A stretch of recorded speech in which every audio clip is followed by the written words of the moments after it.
Hello दोस्तों, रोचक कथाएं चैनल में आप सभी का स्वागत है। आज मैं आपको हरितालिका तीज की कथा एवं आरती सुनाने जा रही हूँ। जो स्त्री इस कथा का श्रवण करती है उसे 7 जन्मों तक सुख सौभाग्य प्राप्त होता है। अतः इस कथा को पूरा सुने। तो शुरू करते हैं आज की कथा। एक बार भगवान शिव ने पार्वती जी को उनके पूर्व जन्म का स्मरण कराने के उद्देश्य से इस व्रत के महात्म की कथा कही थी। श्री भोले शंकर बोले, हे गौरी, पर्वतराज हिमालय पर स्थित गंगा के तट पर तुमने अपनी बाल्यावस्था में 12 वर्षों तक अधोमुखी होकर घोर तप किया था।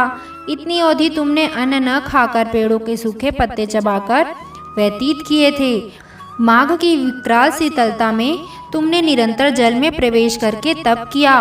वैशाख की जला देने वाली गर्मी में तुमने पंचाग्नि से शरीर को तपाया। श्रावण की मूसलाधार वर्षा में खुले आसमान के नीचे बिना अन्न जल ग्रहण किए समय व्यतीत किया। तुम्हारे पिता तुम्हारी कष्ट साध्य तपस्या को देखकर बड़े दुखी होते थे। उन्हें बड़ा क्लेश होता था। तब एक दिन तुम्हारी तपस्या तथा पिता के क्लेश को देखकर नारद जी तुम्हारे घर पधारे। तुम्हारे पिता ने हृदय से अतिथि सत्कार करके उनके आने का कारण पूछा। नारद जी ने कहा, गिरिराज, मैं भगवान विष्णु के भेजने पर यहाँ उपस्थित हुआ हूँ। आपकी कन्या ने बड़ा कठोर तप किया है। इससे प्रसन्न होकर वे आपकी सुपुत्री से विवाह करना चाहते हैं। इस संदर्भ में आपकी राय जानना चाहता हूँ। नारद जी की बात सुनकर गिरिराज गदगद हो उठे। उनके तो जैसे सारे क्लेश ही दूर हो गए। प्रसन्नचित होकर वे बोले, श्रीमान, यदि स्वयं विष्णु भगवान मेरी कन्या का वरण करना चाहते हैं तो भला मुझे क्या आपत्ति हो सकती है। हे महर्षि, यह तो हर पिता की इच्छा होती है कि उसकी पुत्री सुख संपदा से युक्त पति के घर की लक्ष्मी बने। पिता की सार्थकता इसी में है कि पति के घर जाकर उसकी पुत्री पिता के घर से अधिक सुखी रहे। तुम्हारे पिता की स्वीकृति पाकर नारद जी भगवान विष्णु के पास गए और उनसे तुम्हारे ब्याह के निश्चित होने का समाचार सुनाया। मगर इस विवाह संबंध की बात जब तुम्हारे कान में पड़ी तो तुम्हारे दुख का ठिकाना न था। तुम्हारी एक सखी ने तुम्हारी इस मानसिक दशा को समझ लिया और उसने तुमसे उस विक्षिप्तता का कारण जानना चाहा। तब तुमने बताया, मैंने सच्चे हृदय से भगवान शिव शंकर का वरण किया है, किंतु मेरे पिता ने मेरा विवाह विष्णु जी से निश्चित कर दिया। मैं विचित्र धर्म संकट में हूँ। अब क्या करूँ? प्राण छोड़ देने के अतिरिक्त अब कोई भी उपाय शेष नहीं बचा है। तुम्हारी सखी बड़ी ही समझदार और सूझबूझ वाली थी। उसने कहा, सखी, प्राण त्यागने का इसमें कारण ही क्या है? संकट के मौके पर धैर्य से काम लेना चाहिए। नारी के जीवन की सार्थकता इसी में है कि पति रूप में हृदय से जिसे एक बार स्वीकार कर लिया, जीवन पर्यंत उसी से ही निर्वाह करे। सच्ची आस्था और एक निष्ठा के समक्ष तो ईश्वर को भी समर्पण करना पड़ता है। मैं तुम्हें घनघोर जंगल में ले चलती हूँ, जो साधना स्थली भी हो और जहाँ तुम्हारे पिता तुम्हें खोज भी ना पाए। वहाँ तुम साधना में लीन हो जाना। मुझे विश्वास है कि ईश्वर अवश्य ही तुम्हारी सहायता करेंगे। तुमने ऐसा ही किया। तुम्हारे पिता तुम्हें घर पर न पाकर बड़े दुखी हुए तथा चिंतित हुए। वे सोचने लगे कि तुम जाने कहाँ चली गई। मैं विष्णु जी से उनका विवाह करने का प्रण कर चुका हूँ।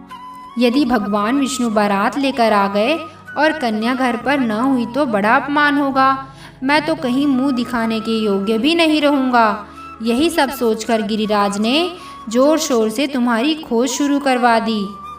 इधर तुम्हारी खोज होती रही और उधर तुम अपनी सखी के साथ नदी के तट पर एक गुफा में मेरी आराधना में लीन थी। भाद्रपद शुक्ल तृतीया को हस्त नक्षत्र था। उस दिन तुमने रेत की शिवलिंग का निर्माण करके व्रत किया। रात भर मेरी स्तुति के गीत गाकर जगी। तुम्हारी इस कष्ट साध्य तपस्या के प्रभाव से मेरा आसन डोलने लगा। मेरी समाधि टूट गई। मैं तुरंत तुम्हारे समक्ष जा पहुंचा और तुम्हारी तपस्या से प्रसन्न होकर तुमसे वर मांगने के लिए कहा।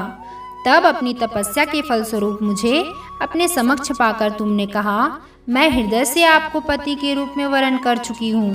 यदि आप सचमुच मेरी तपस्या से प्रसन्न होकर आप यहाँ पधारे हैं तो मुझे अपनी अर्धांगिनी के रूप में स्वीकार कर लीजिए। तब मैं तथास्तु कहकर कैलाश पर्वत लौट आया।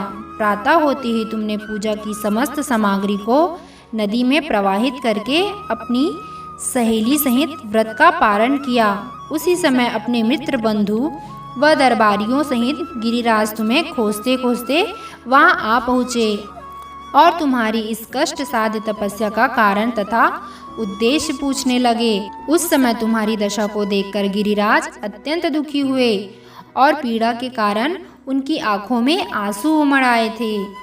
तुमने उनके आंसू पोंछते हुए विनम्र स्वर में कहा, पिताजी, मैंने अपने जीवन का अधिकांश समय कठोर तपस्या में बिताया है।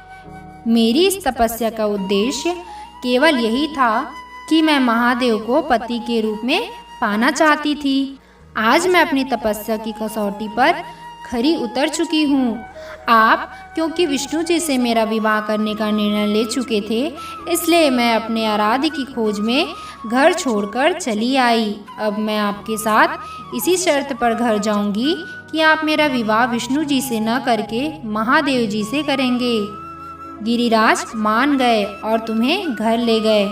कुछ समय पश्चात शास्त्रोक्त विधि विधान पूर्वक उन्होंने हम दोनों को विवाह सूत्र में बांध दिया। हे पार्वती, भाद्रपद की शुक्ल तृतीया को तुमने मेरी आराधना करके जो व्रत किया था, उसी के फलस्वरूप मेरा तुमसे विवाह हो सका।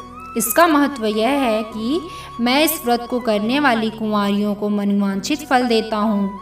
इसलिए सौभाग्य की इच्छा करने वाली प्रत्येक युवती को यह व्रत पूरी एक निष्ठा तथा आस्था से करनी चाहिए।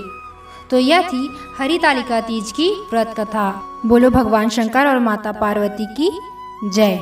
भगवान शंकर और माता पार्वती आप सभी व्रत करने वाली महिलाओं की मनोकामना पूर्ण करें। अब मैं आपको भगवान शिव जी की आरती सुनाने जा रही हूँ। तो शुरू करते हैं भगवान शिव जी की आरती। जय शिव ओंकारा, हर शिव ओंकारा, ब्रह्मा विष्णु सदा शिव, ब्रह्मा विष्णु सदा शिव, अर्धांगी धारा। जय शिव ओंकारा, एकानन चतुरानन, पंचानन राजे, स्वामी पंचानन राजे, हंसानन गरुणासन, हंसानन गरुणासन, वृषवाहन साजे। जय शिव ओंकारा, दो भुज चार चतुर्भुज, 10 भुज ते सोहे, स्वामी 10 भुज ते सोहे, तीनों रूप निखरता, तीनों रूप निखरता, त्रिभुवन जन मोहे। जय शिव ओंकारा, अक्षमाला वनमाला, मुंडमाला धारी, स्वामी मुंडमाला धारी, चंदन मृग मधु सोहे, चंदन मृद मधु सोहे, भाल शशिधारी। ओम जय शिव ओंकारा, श्वेतांबर पीतांबर, बाघंबर अंगे, स्वामी बाघंबर अंगे, सनकादिक ब्रह्मादिक, सनकादिक भूतादिक संगे। ओम जय शिव ओंकारा। कर में श्रेष्ठ कमंडलु चक्र त्रिशूल धरता। स्वामी चक्र त्रिशूल धरता। सुख करता दुख हरता। सुख करता दुख हरता।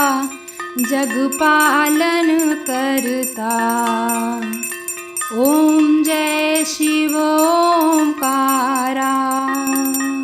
ब्रह्मा विष्णु सदा शिव जानत विवेका।